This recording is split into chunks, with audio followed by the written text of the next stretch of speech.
Hello dear students, welcome back to our channel all about NCERT. I hope that you all are fine and doing well in your studies as well. As you all know that we have recently completed our chapter which is this is Geordie's Swan. So today we are going to do all the question answers of this chapter. So you have to see this video till the end. But before starting this video, I wanted to say all of you that if you are new in our channel, please get it subscribed because we bring these types of videos only for you so that your education doesn't stop till here. So let's get started, dear students. So the first question of your comprehension check, page number 90 is what had happened to Geordie's father. Geordie के जो पापा थे उनको क्या हो गया था? Geordie's family lived in the forest. When Geordie's father was crossing the forest, he was beaten by the rattlesnake. Geordie saved his father's life with the help of lever and the heart of the doe they killed. तो Jordi के जो family थी वो forest में रहती थी और जो जॉडी के फादर थे उनको रेटल स्नेक ने काट दिया था। तो क्या हो गया था, जॉडी ने अपने पापा की लाइफ बचाई थी लीवर और हार्ट डो का लेके। डो क्या होता है डियर स्टूडेंट? डो होती है आपकी फीमेल डियर, ओके, जो उन्होंने मारी थी। ठीक है, नाउ क्वेश्चन नंबर 2 है how did the doe save Penny's life. Penny's यानी कि जॉडी के father. Geordie's father, Penny, was beaten by the rattlesnake when we were walking in the forest. Because they lived in the forest, there was no doctor, so they had to rely on the natural cure available on the forest. So they killed a doe. Geordie used heart and the liver of the doe to draw out the poison to save his father. तो Jordi की जो family थी, जैसे कि मैं पता है forest में रहती थी। अब फॉरेस्ट में तो डी एस में इतनी सारी अवेलेबिलिटी होगी नहीं कि भाई डॉक्टर भी आ गया, इलाज भी हो गया अच्छा खासा, ऐसा नहीं था। इसलिए जॉडी को मजबूरी में डो को मारना पड़ा और उससे उन्होंने हार्ट और लीवर को उन्होंने लिया जिससे कि वो अच्छे से जॉडी जो है अपने पापा का पॉइजन कम कर सके। ठीक है, पैनी का। Now the third question is why does the Geordie wanted to bring the phone home? Phone को वो जॉडी होम क्यों लाना चाहता था? कि जॉडी को पता था कि after the death of doe, मतलब कि डो की जब डेथ हो गई, जो कि कौन था? डो था आपका वो फीमेल डियर। जब डो की डेथ हो गई तो फ़ोन था, बेबी डियर था, वो घर में अकेला था और वो भूख की वजह से मर सकता था। इसलिए उसने सोचा कि फ़ोन की मदर तो अब मर गई है तो इसका मतलब हमें ही फ़ोन को फीड अप करना पड़ेगा क्योंकि हमने इसकी मदर को मारा है। तो इससे जॉडी जो है उसको अपने घर ले आता है और उसकी अच्छे से उसकी केयर करता है, उसको जो भी खाना होता है वो भी उसे देता है। ठीक है, now the question number 4 is how does Geordie know that the fawn is a male? Jordi को ये कैसे पता चला कि जो फॉन है वो मेल है, वो फीमेल नहीं है, मतलब बेबी डियर। तो यहाँ पे Jodie's father taught him the way of identifying the sex of a phone. तो उसके फादर ने उसको बताया था। तो उसके फादर ने उसे ये कहा था कि अगर वो मेल होगा तो उसके उसमें जो डॉट्स होंगे, स्पॉट्स, वो एकदम लाइन में होंगे, लेकिन अगर वो फीमेल होगी तो उसमें मतलब कहीं भी अलग अलग डायरेक्शन में स्पॉट्स होंगे। ठीक है, नाउ आपका कॉम्प्रिहेंसिव चेक आता है 91 पेज नंबर का। Jody didn't want Mill Wheel with him for 2 reasons. What were they? बेटा 2 रीज़न जिसकी वजह से जॉडी नहीं चाहता था मिलवुल उनके पास आए वो थे। एक रीज़न तो ये था कि जॉडी चाहता था कि अगर उसको फ़ोन नहीं मिला, अगर उसको बेबी डियर नहीं मिला तो वो बहुत दुखी हो जाएगा और वो जो उसका दुख था वो देख के पक्का मिलवुल उससे पूछेगा कि तुम इतने दुखी क्यों हो, जो जॉडी उसको बताना नहीं चाहता था। दूसरा रीज़न ये था कि जॉडी को अगर फ़ोन मिल गया तो वो बहुत ज़्यादा खुश हो जाएगा और वो खुशी वो किसी और के साथ शेयर नहीं करना चाहता था। तो ये थे 2 रीज़न जिसकी वजह से जॉडी मिल व्हील को अपने साथ ले जाने से मना कर रहा था। ठीक है, now see dear student, next है, यहाँ पे आपके लिए मैंने इंग्लिश में भी लिख रखा है तो आप देख लो। देन नेक्स्ट है question number 2 which is why was Mill Wheel afraid to leave Jody alone. Mill Wheel afraid क्यों था जॉडी को अकेला छोड़ने में? So Mill Wheel was afraid to leave Jody alone in the forest because it could be dangerous for him. Mill Wheel इसलिए बहुत ज़्यादा वो था कि भाई अगर मैंने जॉडी को अकेला छोड़ दिया, इतना केयर से इसलिए थी क्योंकि उसको डर लग रहा था कि कहीं जॉडी को भी उसके पापा की तरह कोई जो है स्नेक काट ना ले, इसलिए जो था मिल व्हील बहुत ज़्यादा डरा हुआ था। ठीक है dear student, now see next आपका कॉम्प्रिहेंसिव चेक दिया है 94 पेज नंबर का, जो कि है how did Jody bring the fawn back home. Jody fawn को अपने घर वापस कैसे लाता है। तो बहुत देर वो जॉडी जो है अच्छी तरह उस फ़ोन को अपने कंधे में रखता है, उसको पकड़ता है, फिर उसको फटाफट जहाँ उसकी मदर की कार केस थी वहाँ से फटाफट वो दौड़ के जाता है ताकि उसको वो दिखे ना। उसका जब वो लाता है अपने घर में तो जॉडी उसको अच्छी तरह मिल्क विल्क पिलाता है, ठीक है। Then question number 2 is Jody was filled with emotion when he found the phone. Can you find the at least 3 words or phrases which show how he felt? तो 3 जो phrases होंगे, पहला phrase जो मैंने देखा था पढ़ाते समय वो था ये कि when Jody was carrying the phone, he was light-headed with his joy. Next है when Jody found the phone, he touched it and the touch made him delirious.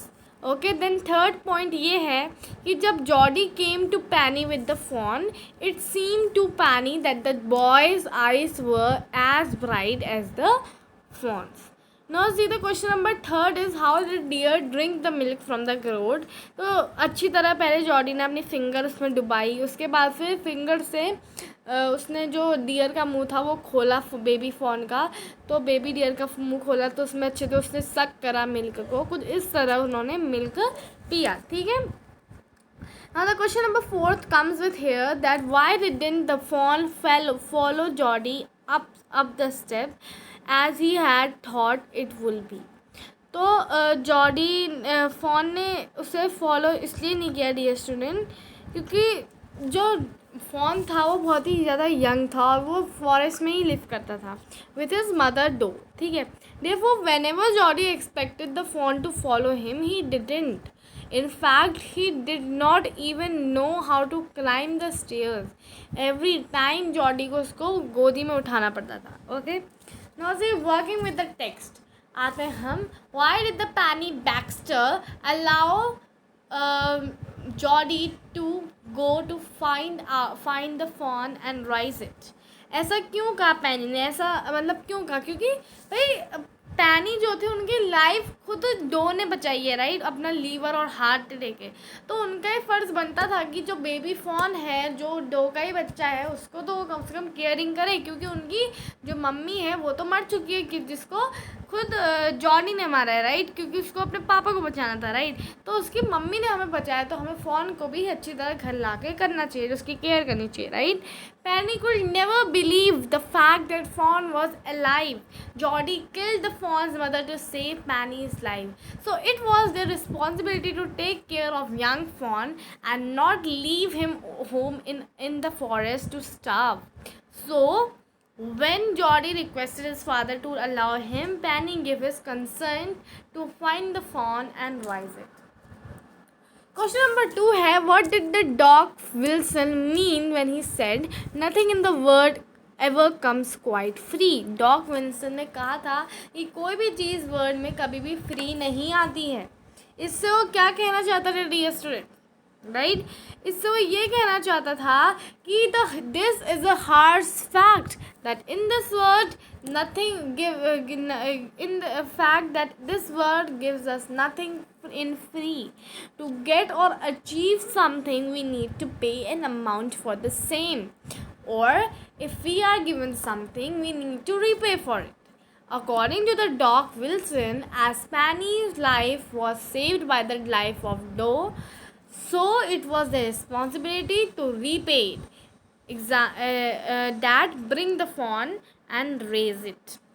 Okay dear student, the dog Wilson basically ये कहना चाहता था कि भाई dough free थोड़ा है, dough ने आपकी मदद करी, इसका मतलब डो का जो बच्चा है उसकी आपकी रिस्पॉन्सिबिलिटी बनती है कि आप उसकी मदद करो, उसको बचाओ, राइट। वो भी तो बेचारा छोटा सा बच्चा है, आपको उसको बचाना चाहिए। तो यही डॉग विल्सन भी कहना चाहता था कि आपने उस बच्चे को अकेला क्यों छोड़ दिया, आपको उसे बचाना ज़रूरी था, राइट। नेक्स्ट देखो डियर स्टूडेंट, यहाँ पे लिखा है question number 3 which is how did the Jody look after the fawn after he accepted that the responsibility for doing this. Geordie accepted the responsibility to raise the fawn and keep him while he took the fawn back from the forest to his home. Geordie covered the fawn as he was so delicate that it would break. China मैंने आपको बताया था ना, वो टूट भी सकता है, इतना ज़्यादा उसे केयरली वो उठा रहा था. Also he sacrificed his own milk and feed the fawn with his finger. उसने अपना खुद का जो मिल्क है उसको सेक्रीफाइस करके जो फॉन है उसको खुद अपने फिंगर से दूध पिलाया था. ठीक है डियर स्टूडेंट, ये था मामला. अब यहाँ पे देखो आगे चल के what is given. Question number fourth it is given that how does Geordie's mother react when she hears that he is going to bring fawn home.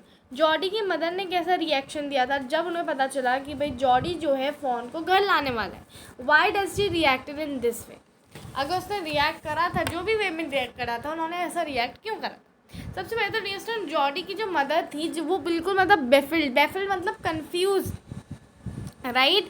वो एकदम कंफ्यूज हो गई थी और एकदम सरप्राइज थी ये जानते हुए कि भाई जॉडी जो है वो फ़ोन को घर ला रहा है और उसको मतलब एकदम अच्छी तरह उसको रेस कर रहा है, उसे खाना पीना दे रहा है. On Penny's concerned he question Jody about the fawn. Geordie's mother was not surprised on the fact that he brought the fawn to raise him, but positive thought of Geordie that led him to do so. Geordie की mother तो उसको इतना allow नहीं कर रही थी, but Geordie का जो पॉजिटिव वाइब्स थी उसने Geordie को ये अलाउ कर दिया था.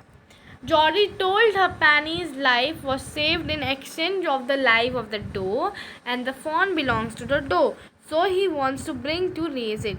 That is, at this she said that there was nothing to feed it except milk. तो हमारे पास और कुछ चीज़ नहीं है, अगर तुम्हें अपना मिल्क सेक्रीफाइस करना है दैन इट्स वेरी गुड. तो उसकी मदर ने उसे ये कह दिया था. Now working with the language we all are going to do. ठीक है, तो वर्किंग विद द लैंग्वेज में सबसे पहला जो क्वेश्चन है ये डियर स्टूडेंट आपका जो है सेंटेंस वाला है, यानी कि जो वर्किंग विद द लैंग्वेज होता है ये सब आप बच्चों के लिए होता है, राइट. तो ये चीज़ें तो हम लोग कराते नहीं हैं अपने चैनल में डियर स्टूडेंट, बिकॉज ये तो नॉर्मल सी ग्रामेटिकल चीज़ें होती हैं जो कि आप सभी को आनी चाहिए. And if you don't know anything you can just ask us in the comment below. हम लोग आपको हेल्प कर सकते हैं ग्रामर में. ठीक है, तो dear student thank you so much for watching the video. I hope that you all are clear with all the question answers of Geordie. This is Geordie's Fawn and this was such an interesting chapter. Revision is coming soon. Thank you so much for watching the video. I hope that you like and enjoy it. Thank you so much for watching.